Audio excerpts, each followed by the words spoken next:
Hello, everybody. Welcome to week one of the 2022 college football season, which means only one thing. It's time for me to put out my first top 10 rankings list, which I do every single week, every single Tuesday, to be more specific, throughout the entire season. So if you're new here, make sure you hit the thumbs up and the subscribe button because I do these college football videos and multiple live streams year round. Now, before we get started, I realize there has already been some week zero games that happened, but that's not going to matter in this list because none of those teams that played in week zero were or are going to make this list in week one anyway. Now, clearly the first list of the year is subjective, right? I mean, everyone has their own opinion on what these teams are going to look like. So I just have to go based off of what I know and what I think is going to happen, what they looked like last year, as opposed to what the expectation is for them this year, who they have coming back, who left last year, so on and so forth. So this list could change pretty dramatically from week one to week two after I've actually seen these teams play football. Let's get right into it, shall we? Coming in at number 10 is, yes, Oklahoma State, the Pokes. Man, Oklahoma State last year was really good defensively, really good offensively, was ranked in top 10 for the majority of the season. Everybody knows one of the longest tenured coaches in all of college football in the Power 5, Mike Gundy. We know what to expect from him year in and year out. They're returning veteran quarterback Spencer Sanders, who had an amazing season last year, and they have high hopes for him this year. At the end of the season, mark my words, Oklahoma State will be in the mix to win the Big 12. Now, will they? I don't know. We'll find out. Coming in at number 9, the Michigan Wolverines. Harbaugh and company finally got their monkey off the back last year, beat Ohio State, made the playoffs, and that's pretty much where the season ended for them. But there's some weird stuff going on at Michigan. First of all, we know every year that they're going to have a good defense because they've had a great defense pretty much every season that Harbaugh has been there. But there's been some weird stuff that's gone on at quarterback throughout his tenure there, which is confusing to somebody like me. Probably should be confusing to somebody like you, too, if you watch college football, because obviously Jim Harbaugh is a quarterback or was a quarterback. And for some reason, they can get these highly rated quarterbacks coming in, whether it's through recruiting or a transfer portal or whatever, but they never seem to be able to develop these high-rated quarterbacks the way that Jim Harbaugh, a quarterback man, should. And the weirdness doesn't end there. Harbaugh has already said that week one, Cade McNamara is starting, and week two, J.J. McCarthy starting.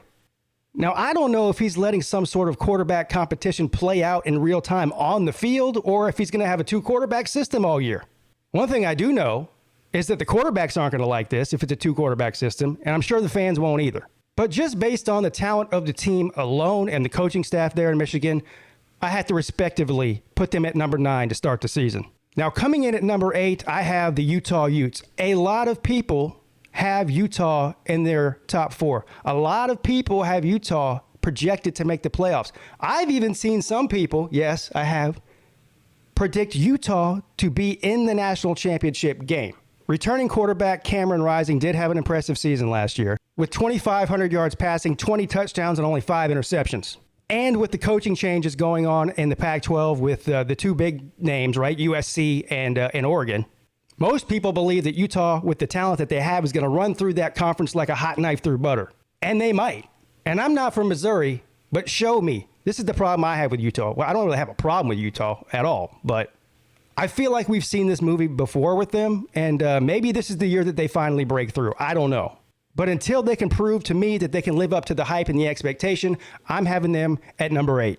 Coming in at number 7, the Texas A&M Aggies. Year in, year out, the Aggies have one of the most talented rosters in all of America. They continue to disappoint. They do play in what many people consider to be the most difficult division in all of college football, the SEC West. Argument can be made for the Big Ten East. It changes from year to year.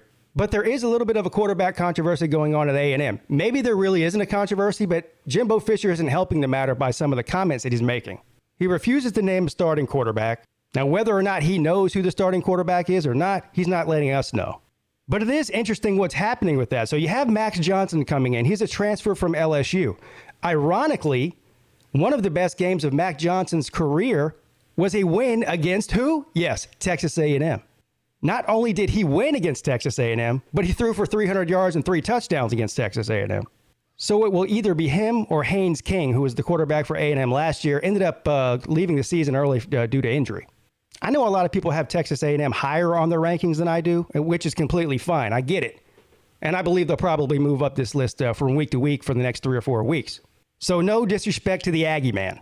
Coming in at number 6, the Notre Dame Fighting Irish with first-year head coach Marcus Freeman. I've been watching college football my entire life as long as I can remember. I don't remember a time with a fan base that was more excited about a first-year head coach as they are with Marcus Freeman. Now, we'll see how that all plays out. I mean, excitement's one thing, but you actually have to produce on the field. Now, I do believe he's going to be a good head coach there. And it's like I've said before, Brian Kelly, whatever you want to say about Brian Kelly, I mean, he's a good coach. I mean, he's the winningest coach in the history of Notre Dame. He recruited well there. And I know Notre Dame fans will tell you he didn't recruit well enough for their brand, but I still think here's what I'm getting at. He didn't leave the cupboard bare for Marcus Freeman. Now, Marcus Freeman is going out on the recruiting trail and making what Brian Kelly did in his tenure there not look so good. But they have a loaded roster. I know they're really excited about this quarterback, this kid, Tyler Buckner. But quite possibly the best player on that team, or on the offense anyway, is a guy who will be playing on Sundays in the NFL at the tight end position, named Michael Mayer. Last year had 71 catches for 840 yards. They do have a couple of positions where they lack experience. In week 1, man, they got to go up to the Horseshoe in Ohio State and play the Buckeyes. That's not an easy task, and I think we'll learn a lot about this football team in week 1. Coming in at number 5 is a team that I think a lot of people are underestimating.